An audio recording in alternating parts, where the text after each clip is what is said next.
पत्नीने पतीचा खून करून स्वतः केली आत्महत्या। गोरेगावात पती आणि पत्नीचा मृतदेह आढळून आल्याने मोठी खळबळ उडाली आहे। सेल्समन पतीने फिजिओथेरपिस्ट पत्नीचा खून करून त्यानंतर आत्महत्या केल्याचा संशय पोलिसांनी व्यक्त केला आहे। विशेष म्हणजे पती किशोर पेडणेकर हा तणावात असल्याचाही संशय पोलिसांना आहे। पश्चिम उपनगरातील गोरेगावातील इमारतीत पती पत्नीचा मृतदेह आढळून आल्याने मोठी खळबळ उडाली आहे।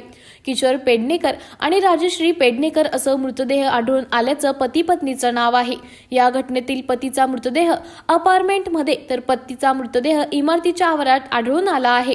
त्यामुळे पत्नीचा खून करून इमारतीवरून पतीने उडी मारून आत्महत्या केल्याचा संशय पोलिसांच्या सूत्रांनी व्यक्त केला आहे। घटनेची माहिती मिळताच गोरेगाव पोलिसांनी या दोघांनाही रुग्णालयात दाखल केलं असता डॉक्टरांनी त्यांना मृत घोषित केलं। याबाबत अधिक तपास सुरू असल्याची माहिती पोलीस उपायुक्त आनंद भोयटे यांनी दिली आहे। आत्महत्या करण्यापूर्वी किशोर पेडणेकर यांनी एका नातेवाईकाला मेसेज करून त्यांची बँक खाती मालमत्तेची माहिती दिली। तसंच फ्लाईटचं तिकीटही पाठवून दिल्लीत राहणाऱ्या आपल्या मुलाला रात्री 9 वाजेपर्यंत घेऊन येण्यास सांगितलं असंही पोलीस तपासात उघडीत आलं आहे। त्यांनी आत्महत्या केली याचा तपास पोलीस करत आहेत। पोलिसांनी संबंधित प्रकरणात त्यांच्या मुलाला मुंबईवरून बोलवलं असून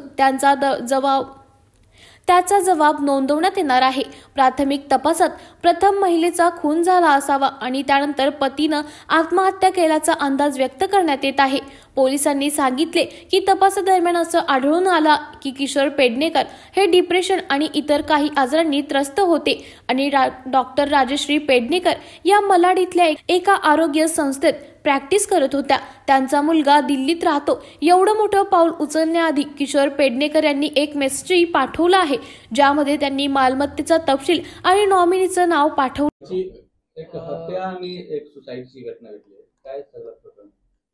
गोरेगाव वेस्टला 2 ऑगस्ट रोजी गोरेगाव वेस्ट पोलीस स्टेशनला एक कॉल आला आणि कंट्रोलवरनं कॉल आला की एक मयत इसम आढळून आलेला आहे टोपीवाला लेनमध्ये।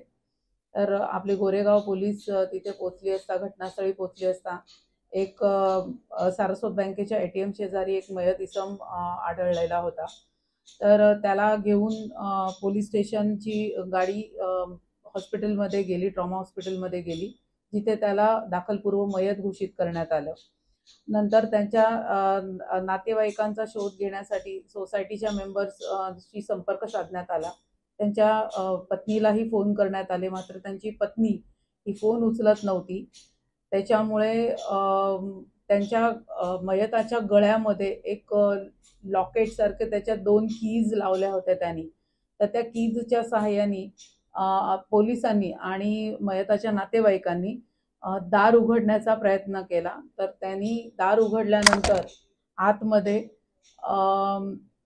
त्यांची पत्नी बेडरूममध्ये मयत अवस्थेत आढळली होती। तिचा गळा दाबून मर्डर केलेला घटनास्थळी दिसून आलेलं होतं।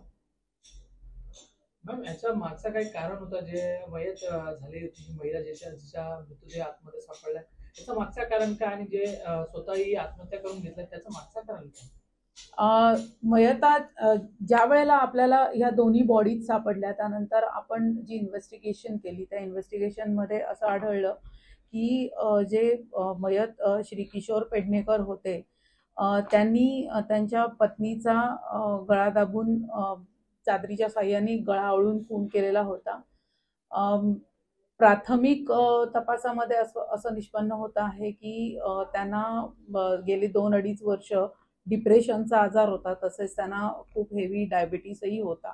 त्याच्या संबंधी आम्ही तपास करत आहोत आणि त्यांनी ज्या वेळेला हे केलं कृत्य त्यानंतर त्यांनी जवळपास सकाळी 4 वाजण्याच्या सुमारास त्यांच्या एका नातेवाईकाला एक डिटेल SMS व्हॉट्सअपवर मेसेज केला होता की त्यांनी त्याच्यामध्ये त्याचे बँक अकाउंट डिटेल्स दिले होते, तसेच बँक अकाउंटचे पुढचं नॉमिनी कोण असणार वगैरे दिलं होतं। तसेच त्याच्यामध्ये त्यांनी एक असं इंडिकेशन केलं होतं की मी जिवंत नसणार। तिथे घटनास्थळी जो CCTV होता त्यानंतर आपल्याला CCTVचं ज्यावेळेला आपण प्रॉपर एक अवलोकन केलं त्यानंतर आपल्याला हेही सापडलेलं आहे की मयत जे किशोर पेडणेकर आहेत ते त्यांनी गच्चीवरनं 5व्या मजल्यावरनं उडी मारून आत्महत्या केलेली आहे. मॅम त्यांचे मुलं देखील होते असं देखील सांगण्यात येत आहे. तर त्यावेळी त्यांची मुलं कुठे होती? त्यांचा मुलगा दिल्लीला कामाला आहे एका टेलिकम्युनिकेशन कंपनीमध्ये, तो तिथेच होता.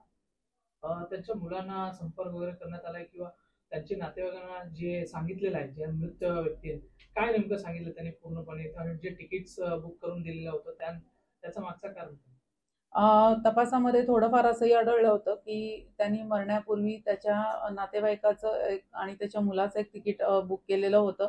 मुलाचं दिल्लीवरनं इकडे येण्याचं फ्लाईटचं एक तिकीट बुक केलं होतं आणि त्यानंतर मेसेजही केला होता की बाबा त्याला इथे आणा म्हणून.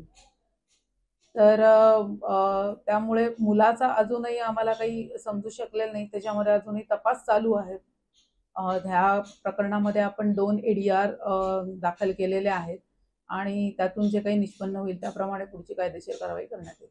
मॅम शेवटचा प्रश्न आहे. हा टोकाची भूमिका जेव्हा घेतला व्यक्तीने, त्याचं मागचं कारण अजूनही स्पष्ट झालेलं नाही. त्याचं मागचं कारण काय म्हणजे? नाही, त्याच्यामध्ये तपास चालू आहे आणि जसं आम्हाला काही नवीन डिटेल्स मिळतील तसं आम्ही सांगू.